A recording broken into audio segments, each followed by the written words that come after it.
नमस्कार, स्वागत है आपका हमारे चैनल हर हर महादेव में। अगर चैनल पर नए हैं तो चैनल को सब्सक्राइब करके वीडियो को लाइक और शेयर जरूर करें, धन्यवाद।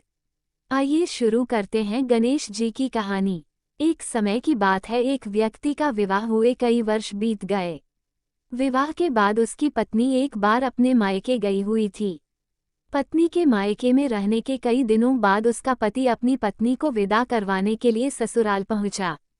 ससुराल में कुछ दिन तक रहने के बाद वह पत्नी को मायके से विदा करने की बात अपने सास ससुर के कही। बुधवार का दिन होने के कारण उसके सास ससुर ने कहा कि इस दिन बेटी ससुराल नहीं जा सकती, इस कारण विदाई नहीं हो सकती है। लेकिन वह व्यक्ति नहीं माना और अपनी पत्नी को मायके से विदा कराकर अपने घर की तरफ चल दिया। रास्ते में जाते वक्त पत्नी को बहुत तेज से प्यास लगी, तब पति पानी की तलाश में इधर उधर भटकने लगा। काफी देर के बाद जब वह पानी लेकर वापस लौटा तो उसने देखा कि पत्नी के पास उसी की वेशभूषा में कोई अन्य व्यक्ति पत्नी के संग बैठकर बातें करता हुआ दिखाई दिया। दोनों व्यक्ति आपस में लड़ने लगे।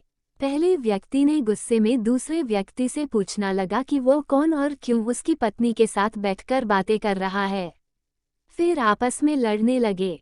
दूसरे व्यक्ति ने कहा कि यह मेरी पत्नी है।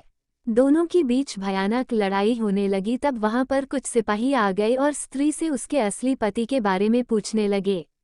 दोनों व्यक्ति को देखकर स्त्री हैरान हो गई कि कौन मेरा पति है। वह दुविधा में पड़ गई क्योंकि दोनों एक जैसे ही लग रहे थे।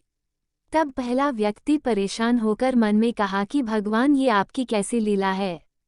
तभी आकाशवाणी हुई कि बुधवार के दिन पत्नी को विदा करवाकर नहीं ले जाना चाहिए था। ये सब सुनकर पहला व्यक्ति समझ गया कि यह भगवान बुद्ध की लीला है। फिर वह व्यक्ति बुद्धदेव से प्रार्थना करने लगा और क्षमा मांगने लगा। फिर फौरन ही बुद्धदेव अंतर्ध्यान हो गए और उस व्यक्ति को अपनी पत्नी मिल गई।